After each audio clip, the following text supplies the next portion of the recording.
Hello friends, welcome you all. आज हम vision IAS के 28 फैब एंड 1 मार्च वाले डेली करंट अफेयर्स डिस्कस करेंगे। So let's move to our first article.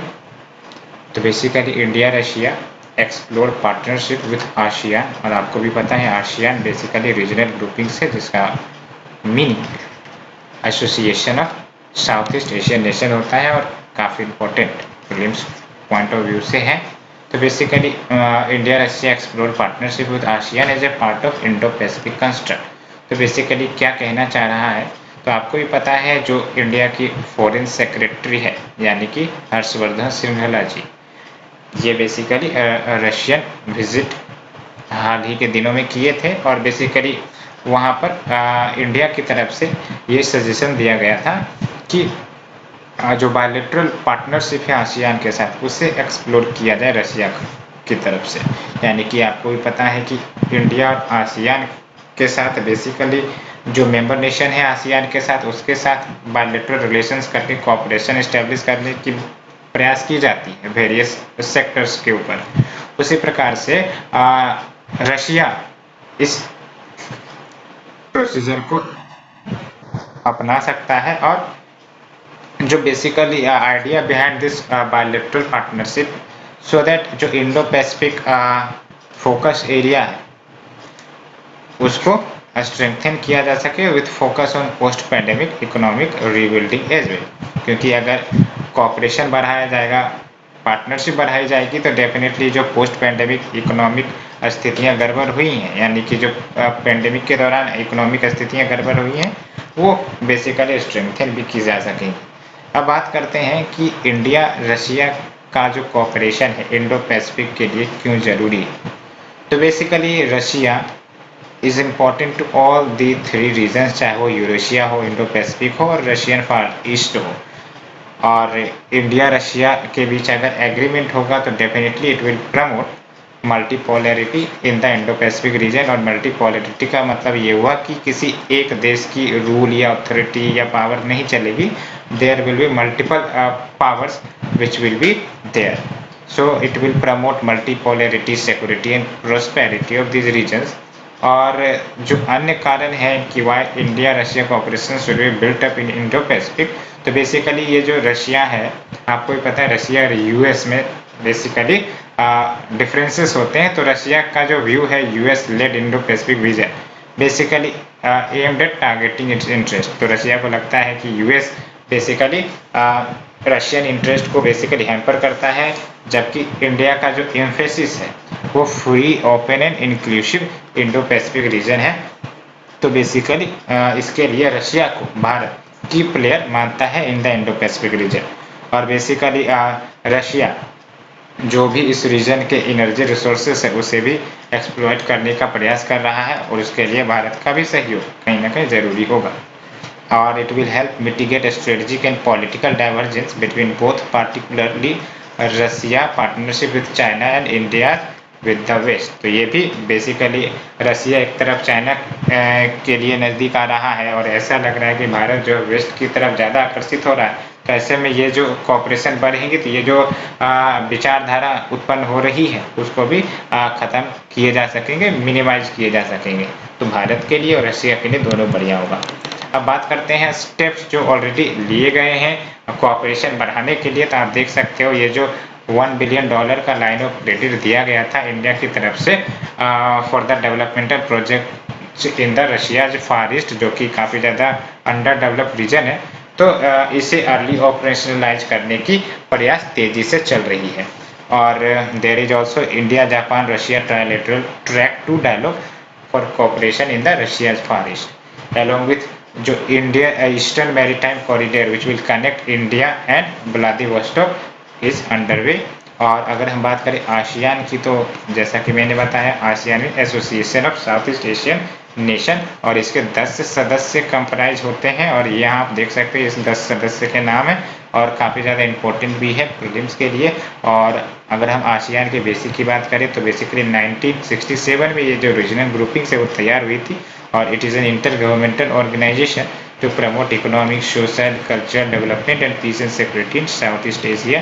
पर आपको पता होना चाहिए कि इंडिया मेंबर नहीं है इसका, और साफ साफ आपको पता होनी चाहिए कि कौन कौन से देश इस आसियान के मेंबर हैं, जैसे Laos, Myanmar, Thailand, Malaysia, Singapore, Indonesia, Brunei, Cambodia, Philippines, Vietnam. ये सारे के सारे साउथ ईस्ट आसियान सदस्य देश है। दैट्स वाई आसियान में ये सारे देशों का नाम आ जाता है। आपको याद रखना है कि ऑस्ट्रेलिया ना इंडिया ये सब मेंबर नहीं है।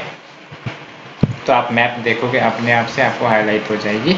सो अब बात करते हैं प्रीलिम्स के लिए क्या इंपॉर्टेंट है। तो प्रीलिम्स के लिए आपको बेसिकली आसियान के बेसिक के बारे में आपको जानना होगा, कंट्रीज़ के जो मेंबर्स हैं वो जानने होंगे, और कुछ आसियान के जो इम्पोर्टेंट एग्रीमेंट्स हैं, बेसिक, ज़्यादा डीप में नहीं, उसे आपको थोड़ा जानने की ज़रूरत है। सो बात करते हैं आर्टिकल 2 की। It is about government in discussion to establish all India judicial service. तो बेसिकली आपने ऑल इंडिया सर्विसेज सुना होगा, एलोंग विथ आपने जैसे यूपीएससी के बारे में सुना है। उसी प्रकार से जो हमारी union minister of law and justice है, उन्होंने कहा है कि the government was in discussion with the CJI to establish all India judicial service, so that जो बेस्ट माइंड्स हैं उससे अट्रैक्ट किया जा सके कॉम्पिटिटिव एग्जामिनेशन से। जैसा कि यूपीएससी आपका एग्ज़ाम ले लो, या फिर ये जो आपका इंजीनियरिंग होते हैं, मेडिकल होते हैं, लेकिन जुडिशियरी में इस प्रकार का पैटर्न नहीं है। तो क्यों ना जुडिशियरी में भी इस प्रकार के पैटर्न लाए जाए, सो दैट जो बेस्ट माइंड्स हैं उससे अट्रैक्ट किया जा सके। और basically idea is to have cluster of groupings like eastern India, northern India, southern India. और ये भी बातें कही गई है कि जो रिजर्वेशन का जो कोटा होगा उसे भी प्रदान किए जाएंगे। तो there would be a reservation to SC, ST, OBC for inclusive character of the judiciary, के जुडिशियरी में सारे कम्युनिटी से मेंबर रिप्रेजेंट हो सके, जस्ट लाइक कि आपके अदर कॉम्पिटिटिव एग्जामिनेशन में होते हैं। और जब हम बात करते हैं ऑल इंडिया जुडिशियल सर्विस की, तो it refers centralised cadre creation of district जजेस जो रिक्रूट होंगे centrally through an all India examination and allocating to each state along the lines of the all India services। सो अगर हम बात करें present status की, तो अपॉइंटमेंट जो हमारे डिस्ट्रिक्ट जजेस के या फिर सबऑर्डिनेट जुडिशरी की होती हैं, वो basically respective state governments in consultation with high court उनके थ्रू होती है। और बेसिकली इस सिस्टम की बात अगर हम देखे जाए, अगर हिस्टोरिकल पर्सपेक्टिव में जाएं, तो it was first proposed by law commission in 1958 कि भाई साहब there should be an all India judicial services. बाद में जो प्रोविजन है ऑल इंडिया जुडिशियल सर्विसेज की, वो आर्टिकल 312 में इंक्लूड की गई थी through 42nd amendment in 1976 on the Swaran Singh committees recommendation. तो याद रखना है आपको, Swaran Singh committees recommendation deals with basically judicial reforms terminology के अंतर्गत आप याद रख सकते हो। और 42nd अमेंडमेंट आपको बताने हैं कि इसको अल्टरनेट क्या नाम दिया गया था। और बेनिफिट जो ऑल इंडिया जुडिशियल सर्विसेज की हो सकती है, तो जो जुडिशियल वैकेंसीज जो है, जो ब्रॉड लेवल पर आपको भी खबर में सुनने में आती होंगी कि इतने पद जो है वो रेमिनेंट है, बचे हुए हैं, खाली पड़े हैं।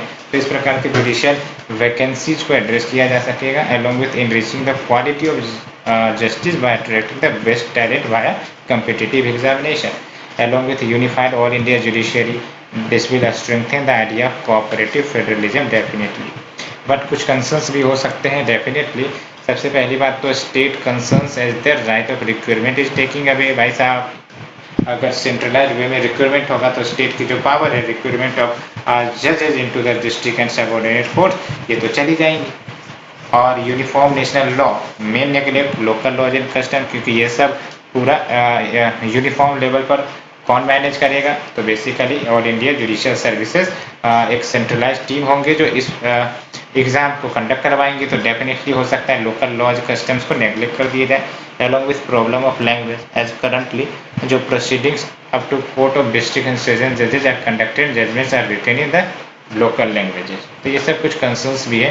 तो बात करते हैं प्रीलिम्स के लिए क्या याद रखना है आपको। तो ये जो आपके आर्टिकल 312 इनकॉर्पोरेट किए गए थे, इसमें याद रखना है आपको, आप एम लक्ष्मीकांत के बुक खोलें या फिर जो बेयर आर्टिकल्स है वहाँ जाएं और आर्टिकल 312 में क्या लिखा है ये आप ज़रूर पढ़ें और आप हमें बताइए आर्टिकल 1, 2, 3 डील्स विद, ये आप हमें कमेंट सेक्शन में ज़रूर बताएं। और बेसिकली प्रीलिम्स के लिए आपको याद ये रखना है स्वर्ण सिंह कमेटी किस मुद्दे के लिए बेसिकली गठित की गई थी, तो ये इतना आपको याद रखना है। और बाकी मेंस के लिए काफ़ी इंपॉर्टेंट ये टॉपिक होंगी। और let's move to the next article.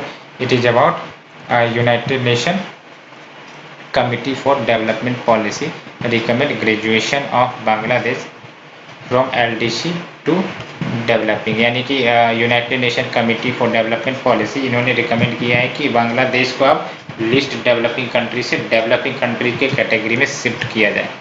तो ये जो आपका कमिटी फॉर डेवलपमेंट पॉलिसी है, अगर इसी की बात करें तो ये सब्सिडरी है under the United Nation Economic and Social Council, और basically it has empowered to review the category of least developing countries की कौन से देश जो है लीस्ट डेवलप्ड कंट्रीज में आएंगे। और लीस्ट डेवलप्ड कंट्री की बात करें तो ये जो for the first time it was introduced in 1971 by the UN, और बेसिकली ये जो रिव्यू की जाती है एवरी 3 years में की जाती है, monitor their progress after graduation from the category. और ये जो आपकी कमिटी फॉर डेवलपमेंट पॉलिसी है, it advises the council on issues which are relevant for the implementation of 2030 sustainable development agenda as well. और ये जो प्रपोजल इनिशिएट की गई है it will be sent to this ECOSOC यानी कि economic and Social council, इन्हें भेजा जाएगा। और बेसिकली जो फाइनल अप्रूवल कौन करेगा आपको ही पता है, it will be done by the United nation general assembly.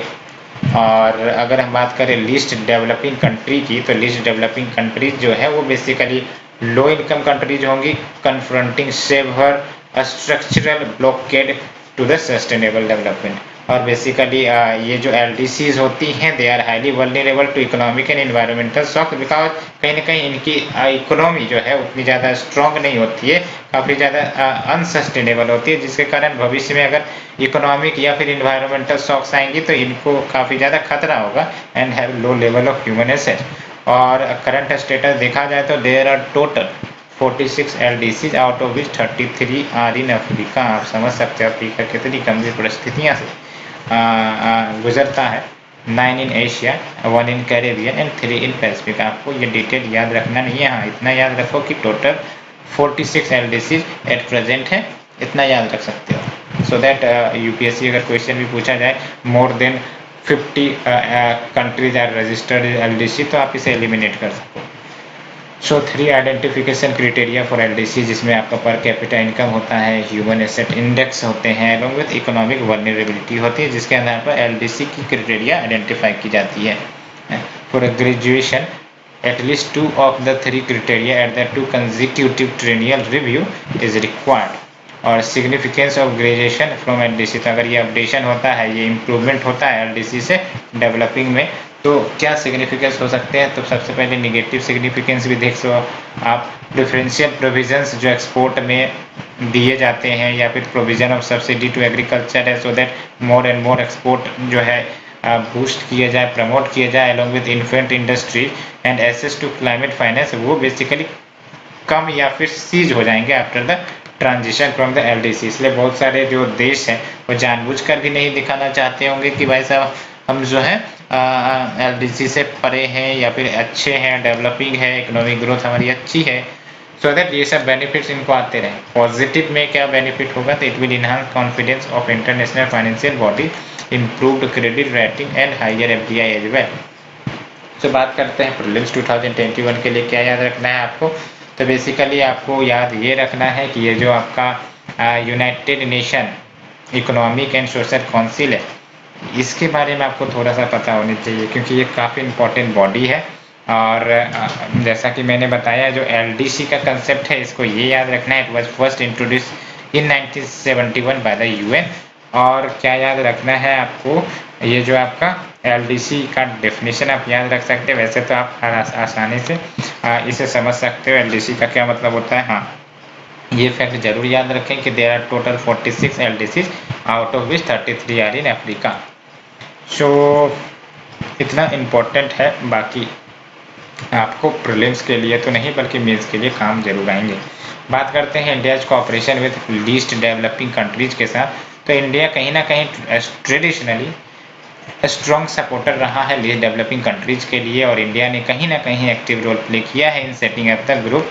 और the idea of creating a separate category of least developing countries वो डिस्कस किए गए थे डिटेल में and took shape in second UNCTAD session held in the New Delhi which was in 1968 along with the initiatives like ITEC, Sagar, Asia African Growth Corridor and several lines of credit, ये भी भारत के द्वारा extend किए गए हैं to serve the LDCs। तो बात करते हैं नेक्स्ट न्यूज की, तो it is about national science day 2021 celebrated on Feb 28। तो बेसिकली NSD यानी कि नेशनल साइंस डे सेलिब्रेट किए जाते हैं भारत में एवरी ईयर सिंस 1987। और क्या बेसिकली सक्सेस इस दिन को स्थापित हुआ था, तो आप समझ सकते हो to mark discovery of Raman effect by the Indian physicist sir Chandrasekhara Venkata Raman 1928 में। और जो थीम है इस साल की, तो future of science technology and innovation impact on education skill and work, तो ये थीम है। और जो नोडल एजेंसी है इस नेशनल साइंस डे के लिए, तो आपका national Council for Science and Technology communication है, और विच comes under department of science and technology. Basically अब CV रमन की डिस्कवरी की बात करें, तो बेसिकली CV रमन जी ने डिस्कवर किया था कि जो लाइट है जब किसी ट्रांसपेरेंट मटेरियल से ट्रेवल करते हैं, तो जो कुछ लाइट है वो बेसिकली डिफ्लेक्ट हो जाते हैं, चेंजेस वेवलेंथ एंड एम्पलीट्यूड, है ना। तो लेट्स से ये एक ट्रांसपेरेंट मीडियम है, तो अगर लाइट यहाँ से मूव कर रहे हैं तो जो कुछ लाइट से वो डिफ्लेक्ट हो जाएंगे, और नॉट ओनली डिफ्लेक्ट होंगे, वेवलेंथ और एम्पलीट्यूड में भी उसका परिवर्तन आ जाता है। तो बेसिकली ये जो फेनोमेना CV रमन जी ने बताई थी, it was a new type of scattering of light, क्योंकि अगर देखा जाए तो ये तो स्कैटरिंग ऑफ लाइट ही हो रही है, and was subsequently termed as Raman effect, Raman scattering, है ना, क्योंकि इस प्रकार की विचारधारा इससे पहले एग्जिस्ट नहीं हुई थी जो रमन जी ने एक्सपोज की थी। तो discovery was significant because it gave proof of quantum nature of light. समझ रहे हो कि अभी तक तो मैं क्या अभी तक आप मतलब आप सुनते होंगे कि जो लाइट है वो बेसिकली वेव के रूप में भी एक्ट करता है और पार्टिकल के रूप में भी एक्ट करता है। तो जब वो पार्टिकल के रूप में एक्ट करेगा तो बेसिकली वो उसके वेवलेंथ में क्यों परिवर्तन आएंगे, उसके एम्पलीट्यूड में क्यों परिवर्तन आएंगे, है ना।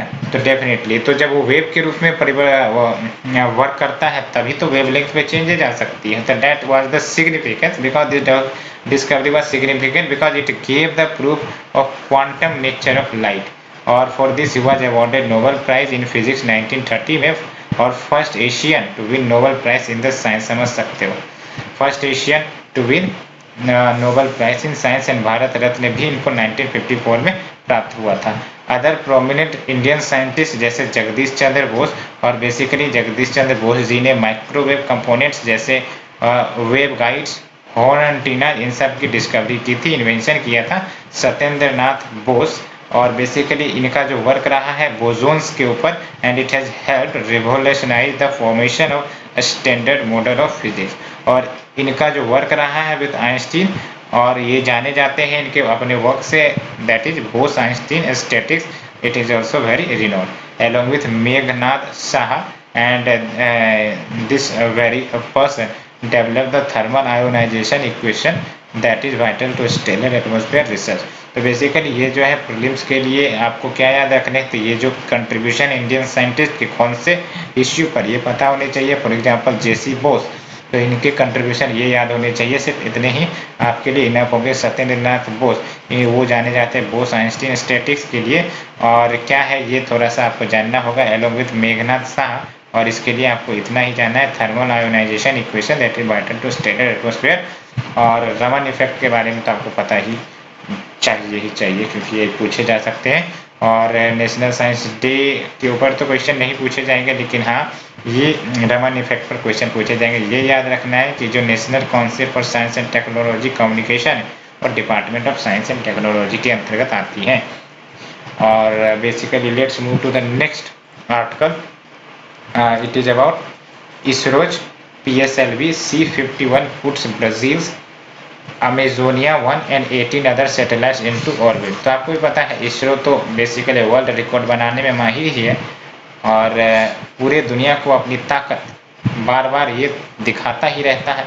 और इस बार भी कहीं ना कहीं इसरो ने या फिर इसरो की जो साथी जो जिस पर हमेशा से विश्वास किया जाता है दैट इज PSLV C-51, इन्होंने बेसिकली ब्राज़ील की जो अमेजोनिया 1 सैटेलाइट है और अदर 18 सैटेलाइट इसको सक्सेसफुली ऑर्बिट में डाल दिया है। तो ये जो आउट ऑफ ये जो टोटल 18 सैटेलाइट थे, 4 from the new Indian space programme and authorisation centre यानी कि इन स्पेस इनके थे, और 14 from the New Space India Limited. तो देख सकते हो 14 + 4 इंडिया की ही सैटेलाइट है। और बेसिकली ये जो आपका है ये first dedicated mission of NSIL यानी कि national space programme New Space India Limited. तो ये आप देख सकते हैं this was the first dedicated mission of New Space India Limited. और न्यू स्पेस इंडिया लिमिटेड के बारे में आपको जानना होगा प्रीलिम्स के लिए। और जो सैटेलाइट्स फ्रॉम इंडिया की बात करें तो आप देख सकते हो सतीश धवन SAT जो बिल्ड किए गए स्पेस किड्स इंडिया के द्वारा to study radiation levels, space weather etcetera. काफ़ी इंपॉर्टेंट बेसिकली फेनोमेना के बारे में स्टडी की जाएंगी अलॉन्ग विथ यूनिटी सेट। ये दोनों सेट है along with 18 along with other set, यही तो लॉन्च किए गए हैं बेसिकली इसरो के PSLV C-15 के द्वारा। तो जो यूनिटी सेट है it is a combination of 3 satellite for providing radio relay services.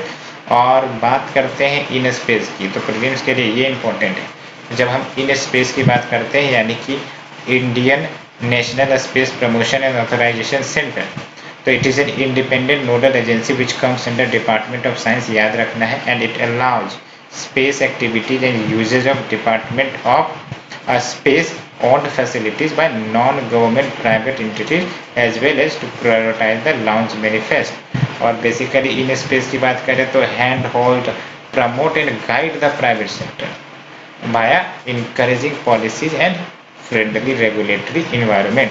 लेकिन अगर हम बात करें NSIL की न्यू स्पेस इंडिया लिमिटेड, तो बेसिकली ये कॉमर्शियल आर्म है इसरो की और प्राइमरी रिस्पॉन्सिबिलिटी इनकी है कि ये इंडियन इंडस्ट्रीज को यानी कि enabling Indian industries to take up high technology space related activity. और basically this NSIL is also responsible for promotion and commercial exploitation of the product and services emanating from the Indian Space Program। और अगर हम बात करें NSIL की तो आप समझ सकते हो भले ही ये कॉमर्शियल आर्म है इसरो का, बट इसको कंपनीज एक्ट 2013 के तहत इनकॉर्पोरेट रजिस्टर करवाई गई है and it is होल्ली owned by government of India company. इसे तो आपको पता रखना ही है, under the administrative control of department of space. और NSIL work with the in space and enable industry consortia to take on some of the activities of ISRO। तो basically ये कुछ डिटेल्स आपको याद रखने हैं कि ये जो इसरो का फर्स्ट लॉन्च ऑफ 2021 आप समझ सकते हो, flight of ISRO's workhorse launch vehicle PSLV और 78 मिशन फ्रॉम श्रीहरिकोटा, ये आप समझ सकते हो। और ISRO has till that launch 342 foreign satellite from 34 country, तो ये अचीवमेंट है इसरो का। और अगर हम बात करें अमेजोनिया 1, तो with a mission life of 4 years will monitor deforestation in the Amazon region. तो क्या याद रखने हैं प्रीलिम्स के लिए? प्रीलिम्स के लिए आपको 2 बेसिकली बॉडी को भूलने की ज़रूरत नहीं होगी। इन स्पेस आपको अच्छे से पता होनी चाहिए क्या है ये इन स्पेस, और ये जो NSIL है इसके बारे में भी अच्छे से डिटेल से पता होनी चाहिए क्योंकि काफ़ी ज़्यादा बर्निंग टॉपिक है, पिछले ही साल से रिपीटेडली न्यूज़ में आ रहे हैं। सो बात करते हैं नेक्स्ट न्यूज़ की। It is shorter news, it is about enemy properties. तो बेसिकली क्या कंटेक्स्ट है, तो रिसेंटली सेंटर ने बेसिकली 3000 न्यू इनेमी प्रॉपर्टीज को आइडेंटिफाई किए हैं। तो इनेमी प्रॉपर्टीज की बात करें तो इनेमी प्रॉपर्टीज को एलियन प्रॉपर्टीज भी कहते हैं। It refers to that property और एसेट विच आर हेल्ड और managed on behalf of an enemy subject और एन इनेमी कंपनी। तो इसको आप सिंपल भाषा में ये भी कह सकते हो कि ये जो asset left behind by individuals who migrated to Pakistan और चाइना, लेट्स से कि कोई इंडिविजुअल थे और बेसिकली इंडिया में रह रहे थे और वो माइग्रेट करे गए पाकिस्तान में या चाइना में और वहीं रह रहे हैं, तो इसके पीछे जो प्रॉपर्टी इनकी छूटी है ना, तो इसको आप कह सकते हो कि इनेमी प्रॉपर्टी या alien property and no longer citizens of India. तो ये जरूरी है कि सिटीजनशिप उसकी नहीं होनी चाहिए, अगर सिटीजनशिप है तो फिर प्रॉपर्टी इनेमी कैसे हो जाएगी। तो डेफिनेटली जिन्होंने सिटीजनशिप विद्रॉ कर लिया है एंड बेसिकली जो एसेट उनके रह गए हैं वो आपको इनेमी प्रॉपर्टीज कहलाएंगे। And there is also enemy property act 1968 which was enacted to deal with such property.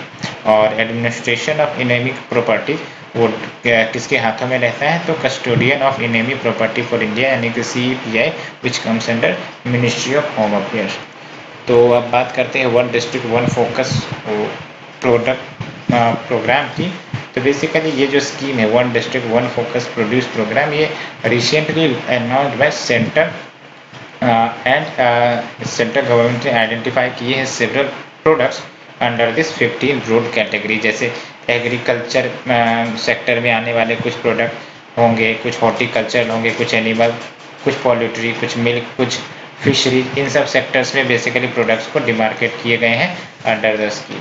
And basically this programme aims to boost export on agricultural product by locating one product for each of the countries 728 district. तो आप समझ सकते हो अगर 728 district है, हर district के एक unique product को चूज कर लिया जाए और उसको बेसिकली एक्सपोर्ट के लिए बूस्ट किया जाए, प्रमोट किया जाए, तो डेफिनेटली ये ऑब्जेक्टिव रहेगा ये one district one focus produce programme का, so that there is a convergence of resource under different schemes of various ministry. और बेसिकली जो आइडेंटिफाइड प्रोजेक्ट्स होंगे उसको सपोर्ट भी मिलेंगे PMFME स्कीम के तहत जो ministry of food and processing industry चलाती है। This will help in increasing farmer income. तो डेफिनेटली ये सब जो स्कीम है डेफिनेटली फार्मर के इनकम को बढ़ा सकती हैं। Next is about Kaveri Vellar Vaigai Gundar link scheme. तो बेसिकली ये जो कावेरी वेलारू वैगई गुंडूर लिंक स्कीम है ये 262 किलोमीटर रिवर लिंकिंग प्रोजेक्ट होगा जो इम्प्लीमेंट किए जाएंगे under the centre's river linking project to utilise the surplus of Kaveri water. आपको ही पता है कि ये जो आपके लिंकिंग प्रोजेक्ट होते हैं वो बेसिकली क्या करते हैं कि एक तरफ के जो सरप्लस वाटर होंगे उसको बेसिकली डेफिसिट रीजन में ट्रेवर्स करवाएंगे so that balanced and equitable distribution हो सके वाटर रिसोर्सेज का। और ये जो ये आपका सिंपली इंटरलिंकिंग होता है और project does not involve construction of any large dam but only construction of A diversion structure. Benefit क्या हो सकते हैं, तो employment opportunities for local population, it will divert 6,300 cubic foot of surplus water during flood. तो definitely ये flood management करने में भी सक्षम होगा along with increasing the ground water level जब ये वाटर डेफिसिट रीजन में जाएंगी। तो द नेक्स्ट इज अबाउट साहित्य अकेडमी फेलोशिप। तो बेसिकली क्या कंटेक्स्ट है, तो रिसेंटली साहित्य अकेडमी फेलोशिप अवार्ड किए गए हैं to a distinguished scholar, writer, translator, critic professor Velcheru Narayana Rao को। तो अगर हम बात करें साहित्य अकेडमी फेलोशिप की तो बेसिकली ये हाईएस्ट लिटरेरी ऑनर है in the country awarded by साहित्य अकेडमी। और साहित्य अकेडमी की बात करें तो ये ऑटोनोमस ऑर्गेनाइजेशन है which comes under ministry of culture working to promote literature in the language of India including the English. This honour is reserve for the immortals of literature और ये लिमिटेड है 21 only और eight ए given time, है ना। तो 21 को ही basically eight ए given time मिलता है। और साहित्य academy has also instituted Premchand fellowship which has been named after Premchand during his 125th birth anniversary in 2005. The next is about वीर चिल्लरई। और वीर चिल्लरई कौन थे इनके बारे में जानना होगा, हिस्ट्री पॉइंट ऑफ व्यू से इंपॉर्टेंट क्वेश्चन आपके इमर्ज हो सकते हैं प्रीलिम्स के लिए। तो जो PM है उन्होंने recently paid tribute to Veer Chilarai also called Shukla Dhwaj. तो वीर चिल्लरई को ही शुक्ल ध्वज भी कहे जाते हैं, ये आपको रिमेंबर करना है। और जब हम वीर चिल्लरई की बात करते हैं तो basically he was a general of Koch royal dynasty of Assam. तो ये इतना पॉइंट आपको याद रखना है, general of Koch royal dynasty of Assam and played a crucial role in expanding empire of his elder brother Narayani. और basically he was son of Maharaja Vishwa Singha the founder of ruler of Koch royal dynasty. Assam government basically confers Veer Chilleri Award, which is the highest honor for bravery to individual. Let's move to the last article. It is about Houthi group. तो basically हौतीज की बात करें तो they are Zaidi शियाइट्स, simply कह सकते हो शियाइट्स और जैदिया, ये बेसिकली इनकी फॉलोइंग होती है। और हम जब बात करते हैं जैदीज की, तो Zaidi's are minorities in Shiite Muslim. और Iran is widely accused of backing the Houthis who have been fighting Yemen's Sunni majority government in 2004 से ही फाइटिंग चल रही है। Houthi rebels basically emerge from Yemen's northern province Saada bordering Saudi Arabia. आपको पता है Yemen का location कहाँ है, सऊदी अरेबिया को। ये अगर सऊदी अरेबियन पेनिनसुला है तो यहाँ पर आपको बेसिकली यमन मिल जाएंगे। तो यहाँ पे आपको ये हौतीज रहते हैं and have been locked in a complex war with the government. So friends, ये थी हमारी आज की डिस्कशन। होप आपने ये डिस्कशन पसंद आई होगी। अगर पसंद आ रही है तो प्लीज़ लाइक शेयर कमेंट जरूर करें। Thank you very much.